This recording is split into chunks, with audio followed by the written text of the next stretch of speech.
Hi, so today I want to look at something related to the Lucy Letby case. This is a case of alleged Munchausen's by proxy, which is going through the Norwegian courts right now, and there's an article about that. But first I want to set the background. Now, Registered Nurse, her channel, has a really good summary of the background of Munchausen's by proxy, which I'm sure you all know is where you make someone ill to get attention for yourself. So it is a real condition, but it's been one of these catch-all conditions.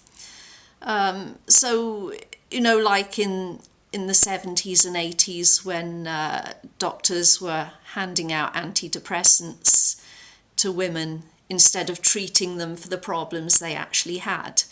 So Munchausen's has become a bit like that, and while there have been well-documented cases where it actually is Munchausen's, there have also been other instances where it really isn't, and innocent people have ended up being prosecuted, having their children taken away, etc. And this is down to one man, basically. This is Roy Meadows, of the infamous Sally Clark and Tripti Patel cases.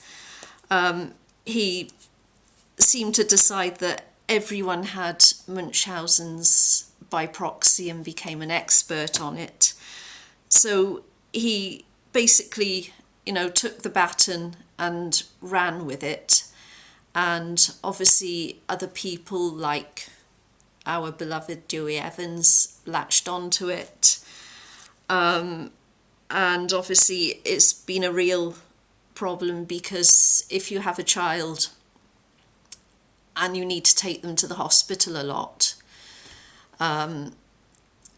you know, you can leave yourself really open to the accusation that you're harming the child, you know, if they haven't got an easily diagnosable condition, for example. So anyway, to get straight onto this article, so I shall be translating it, so forgive me if I lose it and need to come back to it.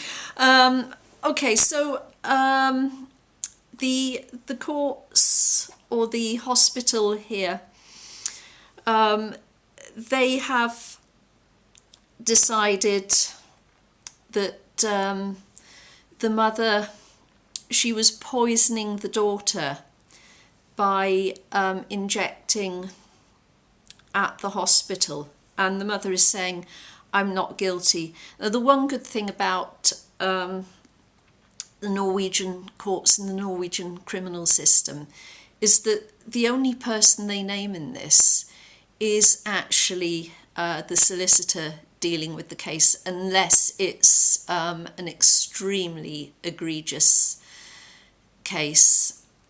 So that is actually really, really good.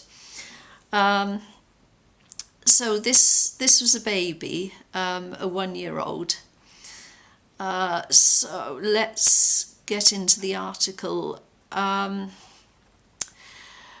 the 1-year-old developed blood poisoning or sepsis several times, the hospital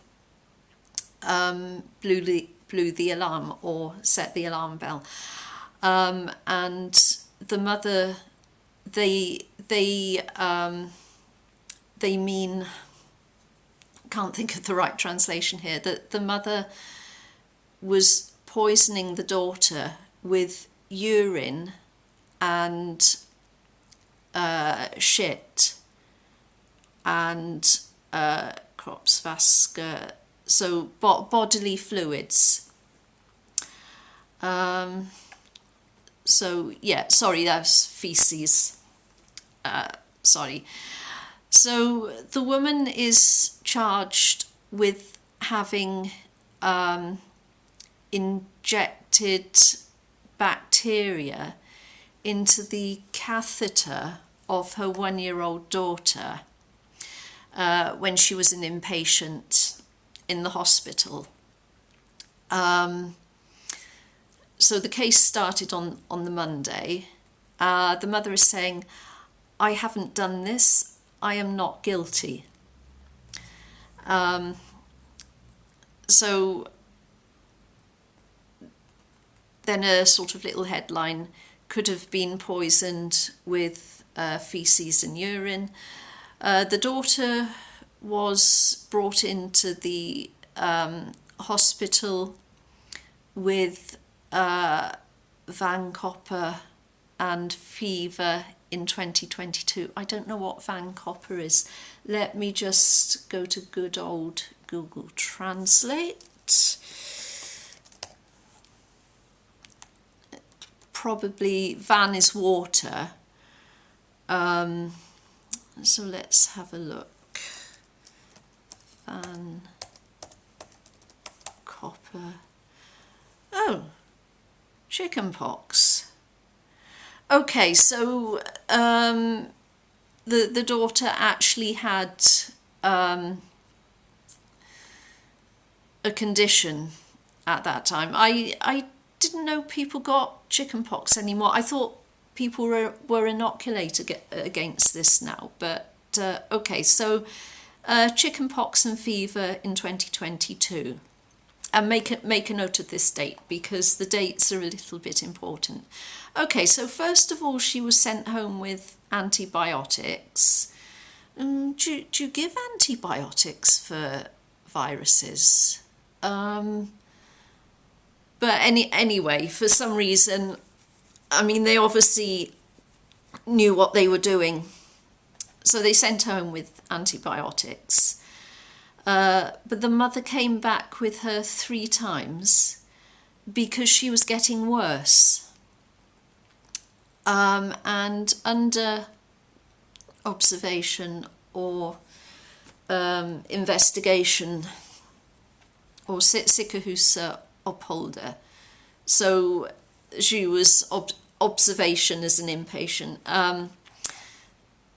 They found bacteria several times and SOP, that's fungus, inside and on the body of the girl. Dystemtica overens med at hun fick antibiotika. Sorry, I've got to look this up. Overens. Okay, that's agreement. So they weren't in agreement that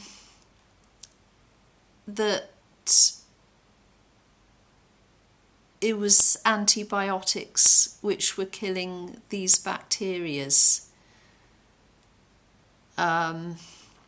said the solicitor for the mother. I'm actually going to type the whole sentence in to make sure that I actually have this correct. So let's... And Google Translate, I know people laugh at it, but it is a really good go-to. Right, so it was inconsistent with her because she'd had the antibiotics which were supposed to kill the bacteria. So that was what was ringing the alarm bells. And the bacteria were also not typical for this type of infection. So the daughter developed a blood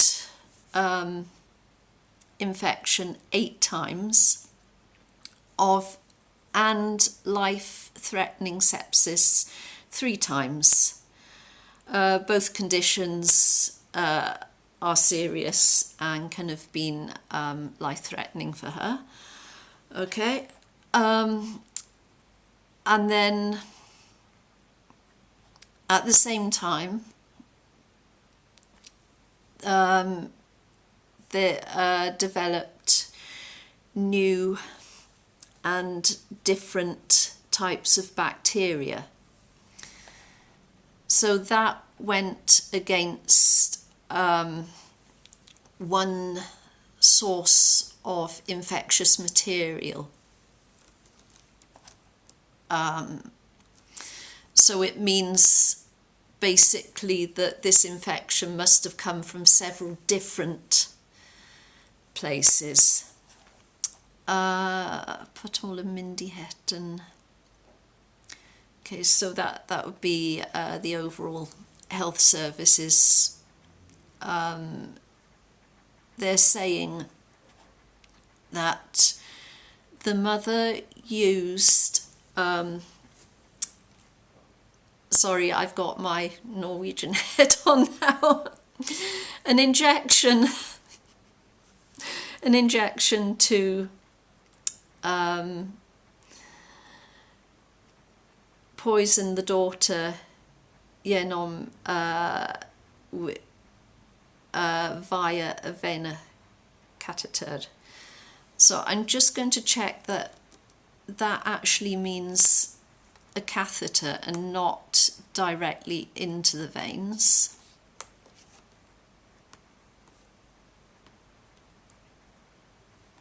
Come on.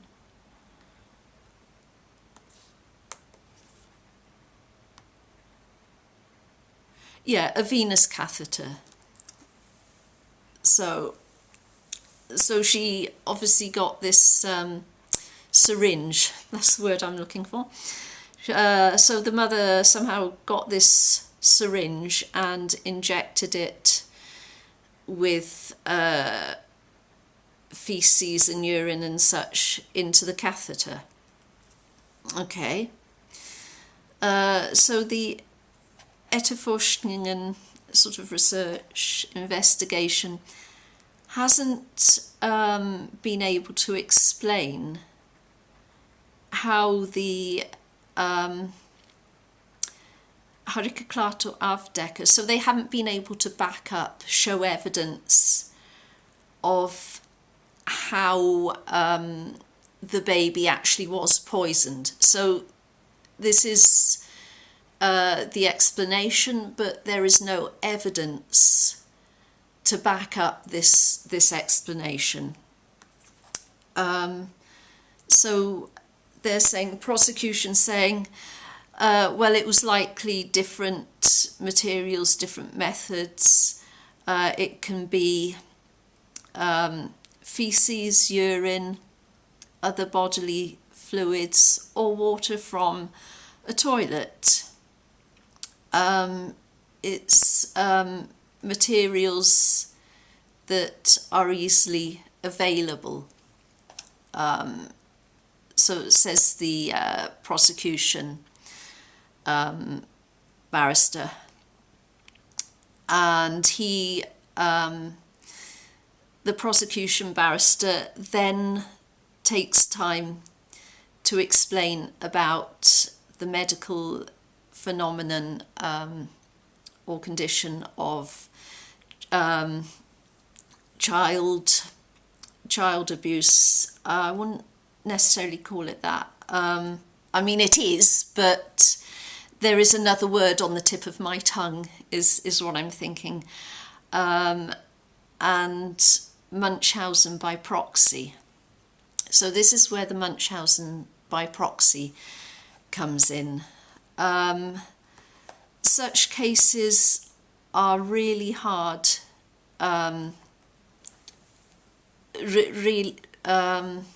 Such cases are really hard to quantify. They are often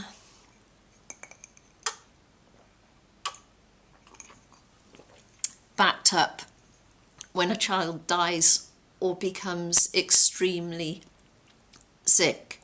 So the evidence often comes to light when a child is extremely sick or dies, and that is very true. If you look at cases of Munchausen's that have been prominent, the child will go through many hospital interventions and many invasive procedures before people clock on and realise, actually, this looks wrong, this looks like Munchausen's. And he concludes,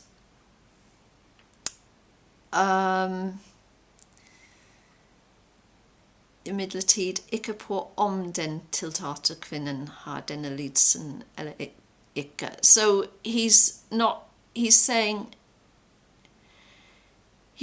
saying that she has Munchausen's. He's talking about Munchausen's, but he's not indicating that she has it. So it looks like he's saying it is possible that she has it, but he's not saying straight out. He's not diagnosing. And then he's saying it doesn't really have any meaning in a court of law, because it's not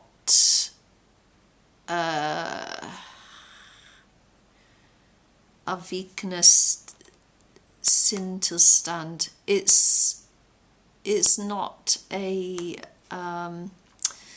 is it abnormal psychology, perhaps? It's not an abnormal state of mind, really. But yeah, what he means is, and he says she's not psychotic.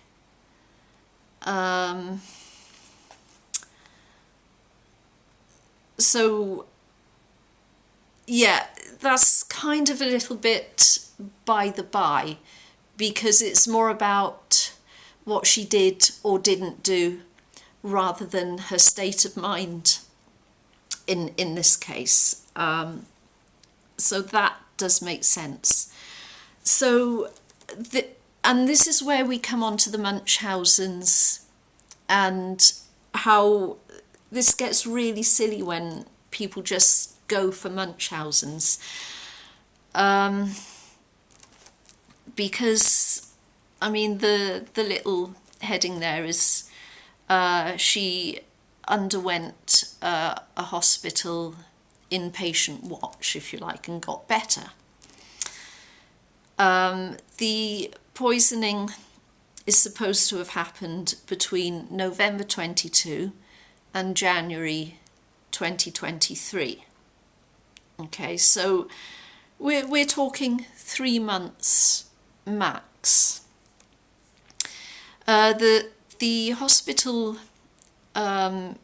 did several omfattende observations, controlled observations, to see if, so they did, they did thorough tests to see if there were other possible causes, and they didn't find any other possible causes.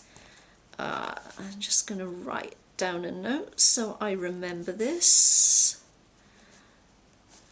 And this is where things start to go wrong. Then they began to suspect the mother, basically. So they organised a separations test.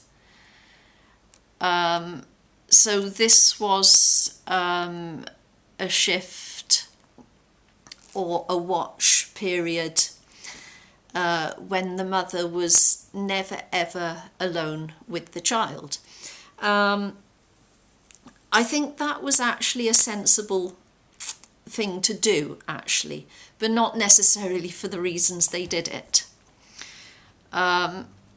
So first of all, there were boundaries for the watch.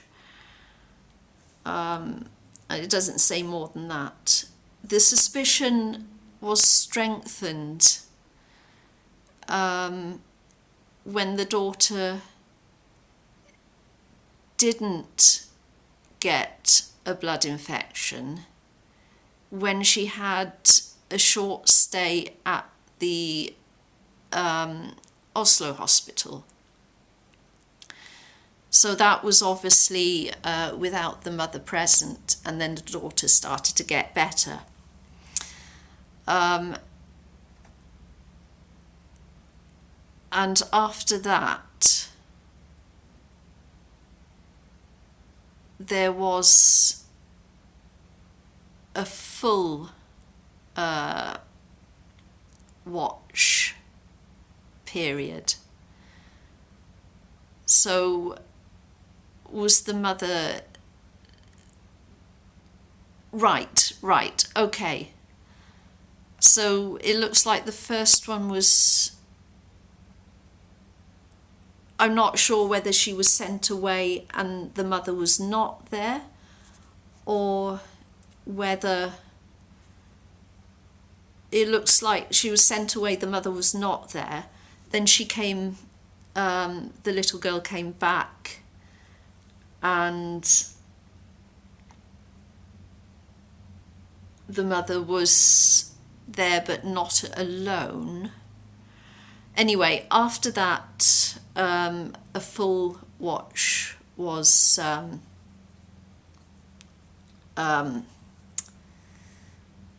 there was a full watch.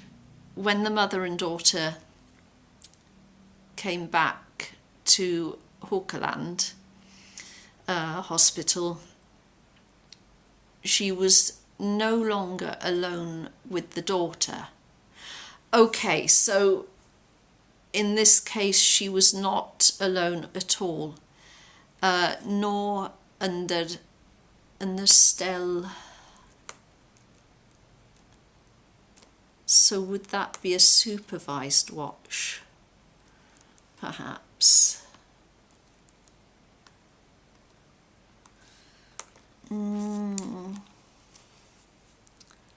Not even under maintenance. Okay, so she wasn't even close to the daughter. This was not even a supervised watch.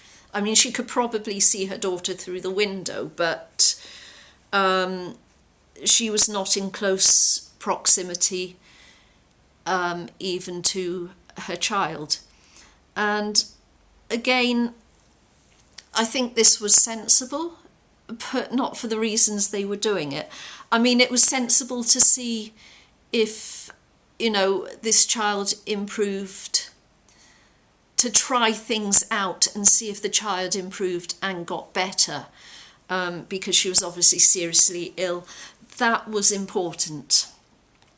And the child did get even better and didn't have any more episodes with blood infections.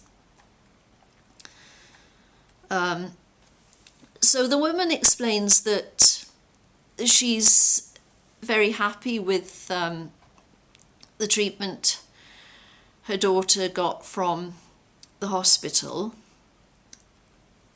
and that the staff worked really hard to find out what was wrong with her daughter. And says in the Christmas period, she had a bad feeling,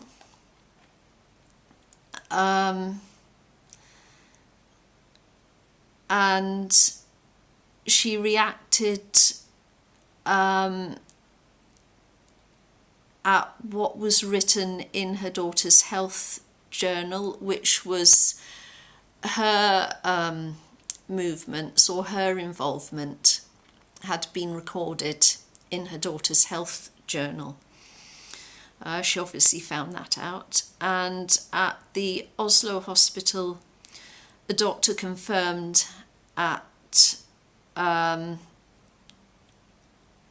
they suspected that it was her who had made her daughter, who had introduced the infections to her daughter. And obviously saying, my world fell apart and I cried for 2 days.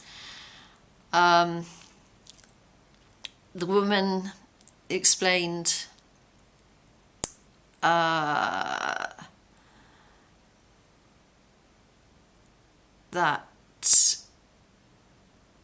the nurse sat by her bed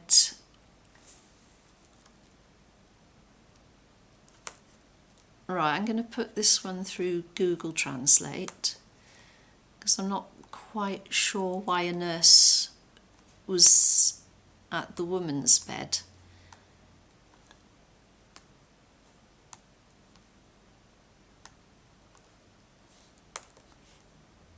So maybe this is referring to the daughter.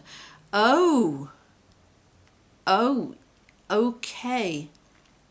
That explains it. The woman explains that nurses even sat by her bed at night and stared at her.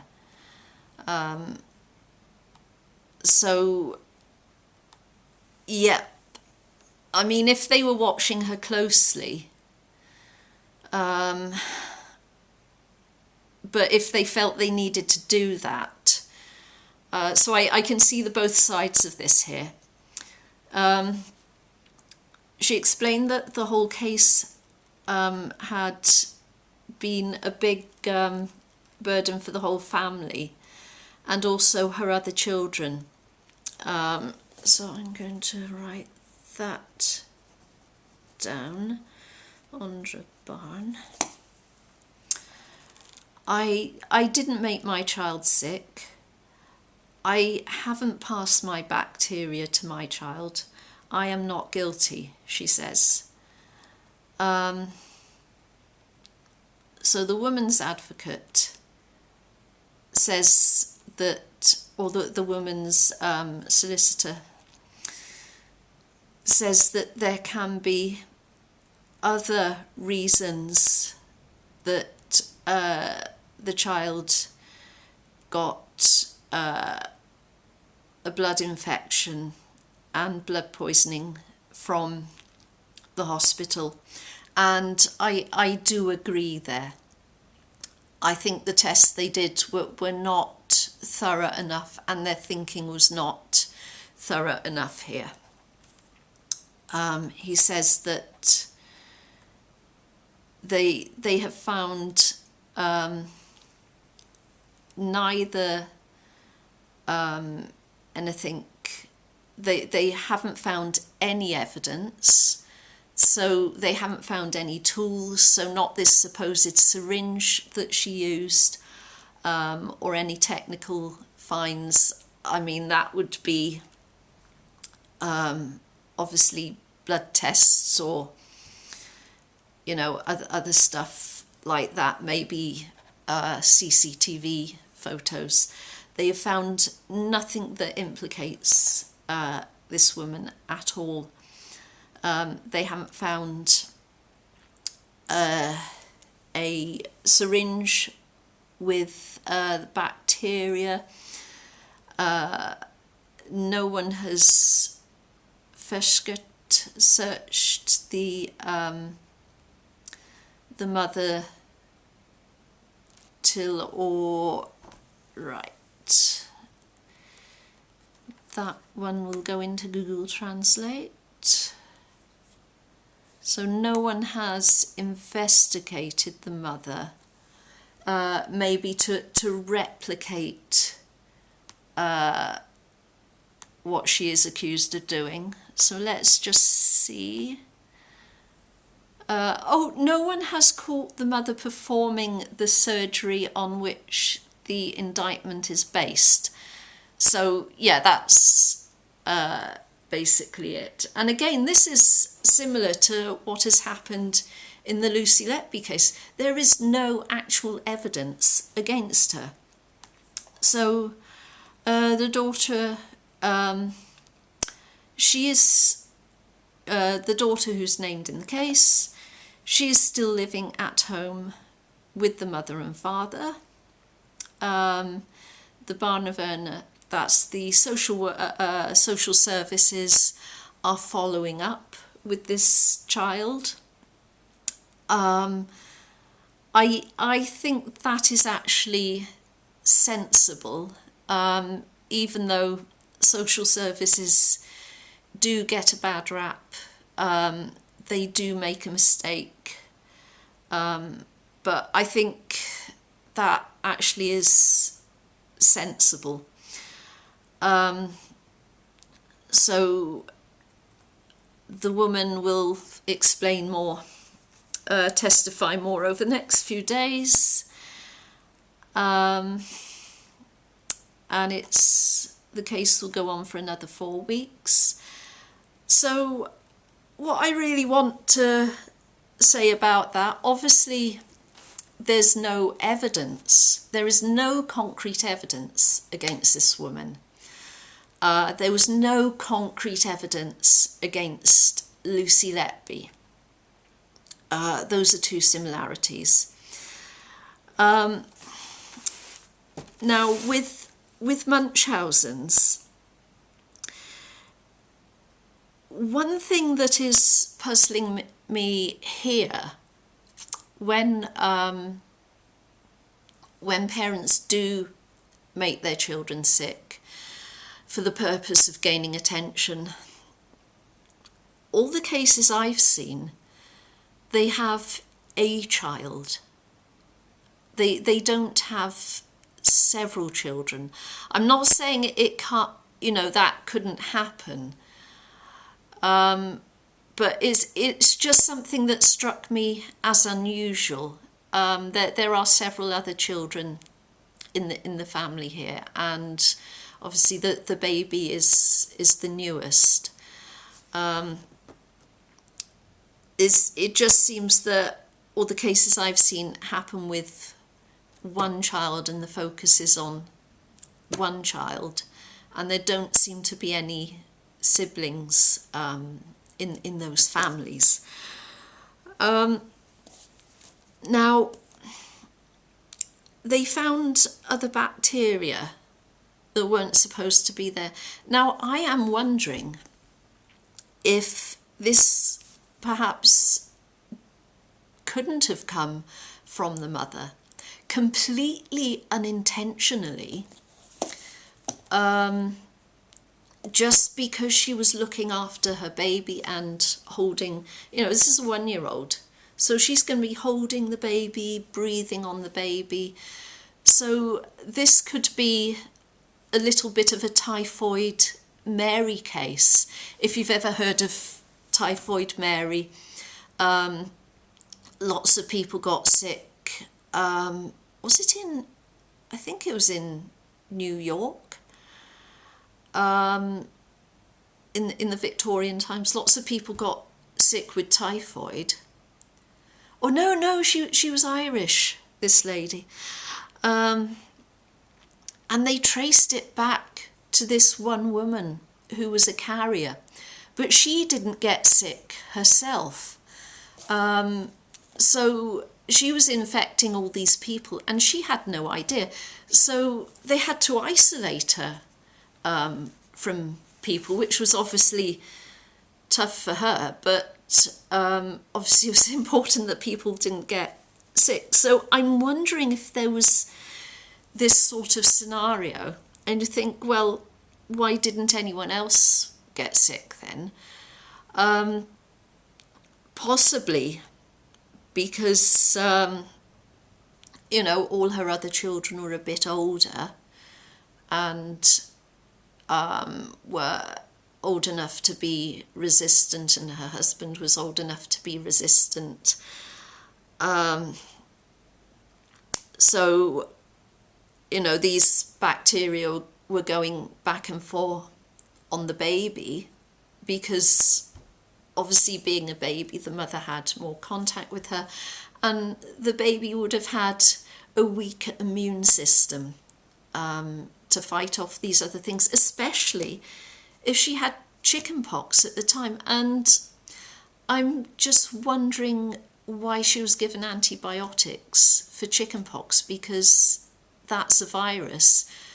And I thought that you weren't supposed to be given antibiotics for viruses, because that could actually make a virus worse. But obviously it was hospital practice to do that. So any health personnel who can help me out on that one, I'd really be grateful for that. And the whole Munchausen by proxy. So Munchausen's, this is not a 1 week or a 1 or 2 or 3 month thing, because this was November 2022 to January 2023. And to go back to my previous point about that the mother may have been inadvertently just passing on her own bacteria just by holding the baby, it is very possible then that when she had those isolated stays in the hospital, that the mother wasn't there. So it means that she was actually in a sterile environment. So that for that reason, it was probably good that she was separated from her mother, not because her mother was intentionally harming her, but, her mother might not have been so sterile herself. So I think the separation was actually very sensible.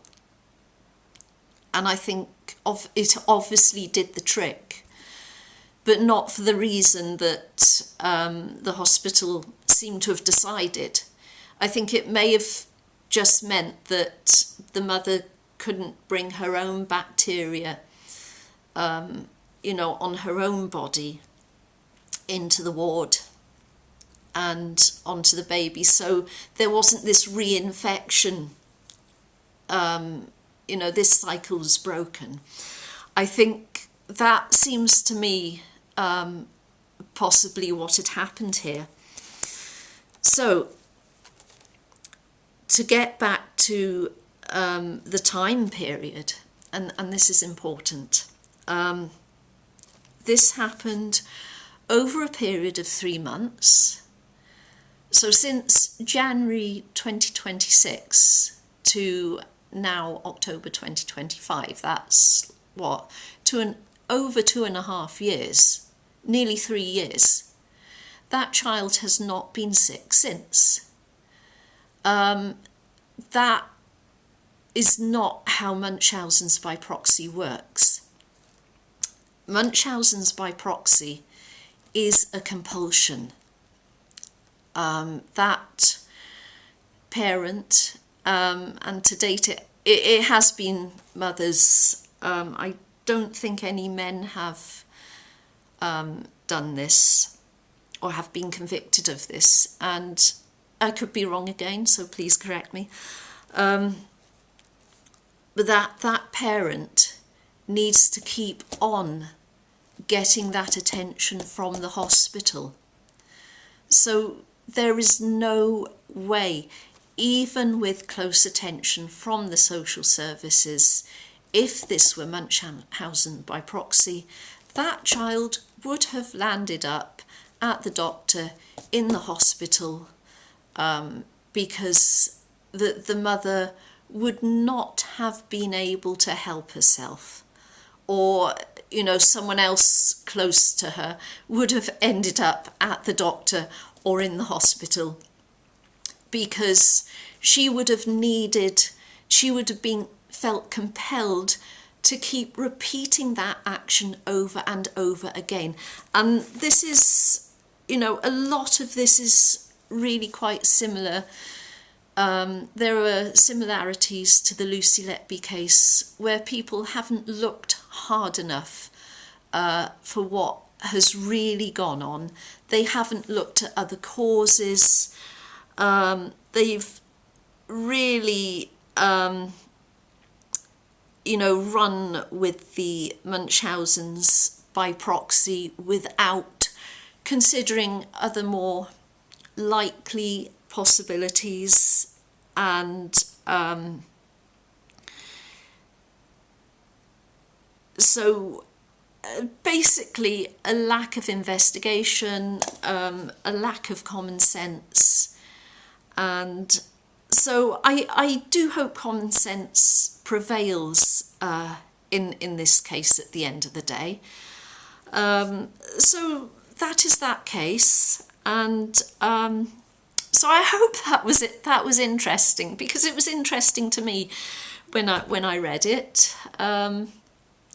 So yeah, please like, subscribe. Hope to see you in the next video.